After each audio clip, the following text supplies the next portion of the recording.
बटगोसाईं पीठरे 35तम विश्व शांति यज्ञ उत्सव अनुष्ठित।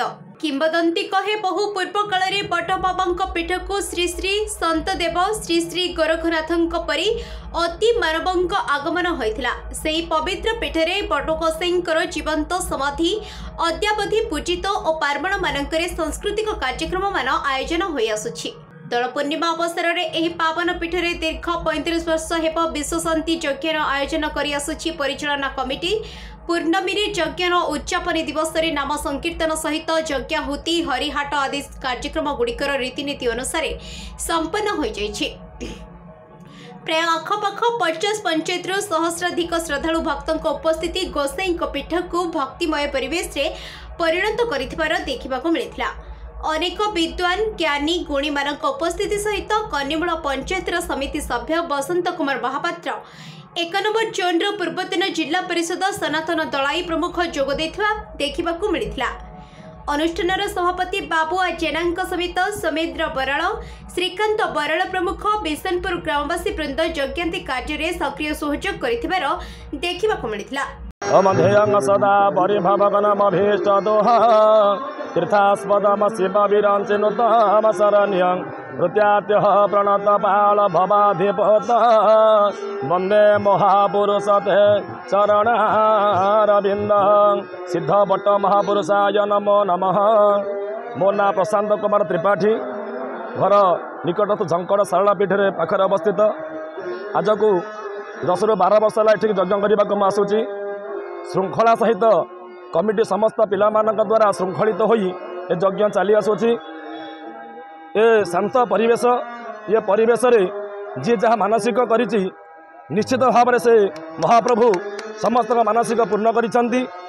महाप्रभु पीठरे जे जो मन नहीं आसी से मन भाव में फल पाई। और विशेष कथा है प्रतिदिन समस्त भक्त मानक प्रसाद व्यवस्था अच्छी।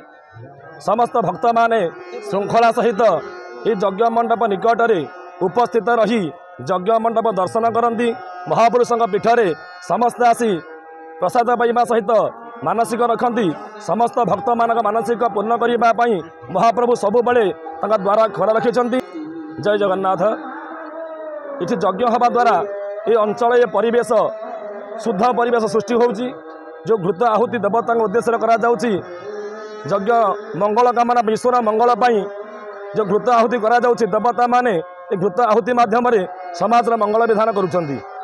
तेणु जो घृत जो जगह यज्ञ करा जाउची विशुद्ध गाई घीर मध्य करा जाउची। ए विशुद्ध गाई घीर जो आहुति करा जाउची जो बाता सृष्टि होउची जो धुआं सृष्टि होउची ए जगत पाई बहुत कल्याण साधन होउची। बसंत कुमार महापात्र पीएस मेम्बर कन्नीमूल पंचायत एवं मो मिसेस एटी सरपंच अच्छा राजश्री महापात्र। ये यज्ञ सिद्ध भट्ट महापुरुषों पाखे जो यज्ञ होगी ये दीर्घ 34 वर्षर अनुष्ठान। ये जंगल भितर सिद्ध भट्ट गोसाईं जड़े सिद्ध महापुरुष थे जहाँ को लोक मैंने कौ काल पूजा कर आसुले भगवान भली मानुले सी समाधि नेला भी लोक मैंने आज पर्यंत जार जहाँ देह खराब हो भल मंद हो जहाँ हो सब भट्ट गोसाईं डाकती। तेणुक ये जगार गोटे यज्ञ प्रति वर्ष कराऊँगी बहुत बढ़िया जिनस हो बहुत लोक समागम भी होती। ये जहाँ सरकारी अनुदान मुझे किसी आनी कर बहुत कम बाकी अच्छे आगू मु भावुँ आगू निश्चित भाव में ठाकुर बराद अच्छी निश्चित आगू डेभलप कर प्रत्येक वर्ष लोक बढ़ुंट ये निश्चित भाव में आगू आहरी भल बोली आशा रखुच्छी। आगे विशेष किसी कहबार ना मुझे कहकर बटगोसाईं महाप्रभु आज परी दिन समस्त मंगल करूँ समस्ते भले रुँ ये कामना कर। मो बाबुआ जेना अनुष्ठान सभापति। यज्ञ तो एमती 35 वर्ष हो गला यज्ञ यज्ञर बहुत माने पुराना कर्मी किंतु आज माने ठाकुर दयार आज माने सभापति पद मते दिया जाइए।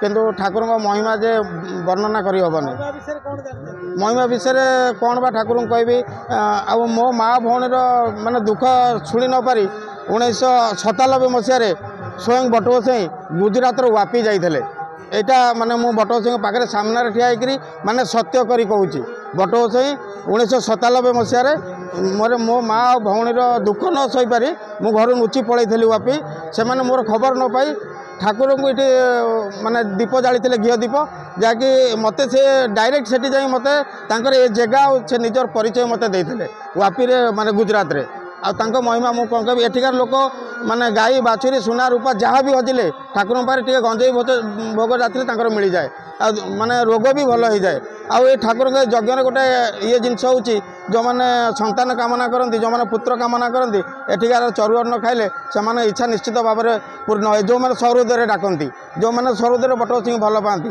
से माने मनस्कामना निश्चित भाव में पूर्ण होती एथर किसी ना जी हृदय सह डाक जमी जो कौन तार प्रोब्लेम होता बटोई कौन प्रोब्लेम एमती ना बटोई पाखे सल्व हम ना थे आसी जदि मुंडिया मारी दुख जनाती माने जेकोसी इच्छा हो माने पुत्र संतान संतान इच्छा माने कामना ठार आउ बड़ इच्छा कौन लोकंर थाई पारे से इच्छा भी ठाकुर पूरा करुँच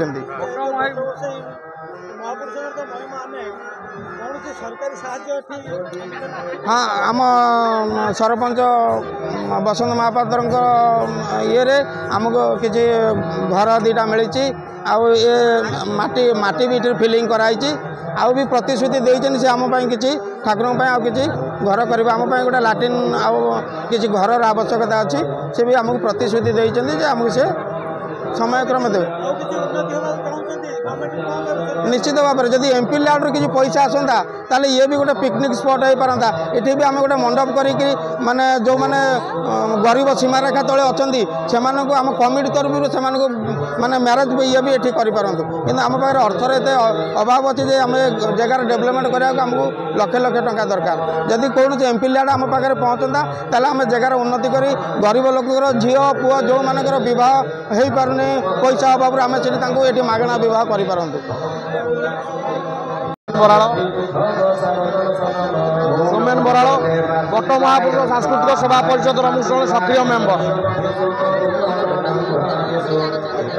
महिमा ये आम अंचल ये प्रत्यक्ष देवता आम शुणुचु जे कि बट महापुरुष जीवंता समाधि नहीं महिमा विषय आम कौन कहबू महिमा मुख्यतः चरुअन्न यज्ञर चरुअन्न खाई पुत्र संतान जदि पाठू बड़ कथा कि ना 5 टंकार गंजेई जाचीचु आम पिलादिने 3 टंका खर्च हो जाए 2 टंकार गंजेई दिखाई तथापि महापुरुष मानसिक पूरण करूँ बड़ कथा कि ना महापुरुषंकर बहुत महिमा अच्छी जड़े जीवंता देवता बोली आम अत्युक्ति हम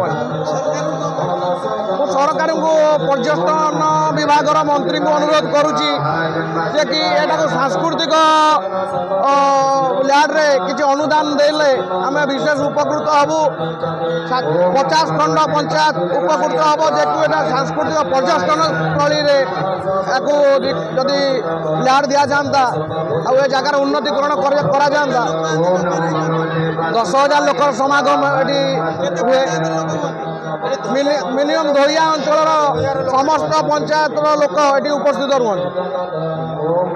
त्रितुल कविता दास को report the next Odisha news.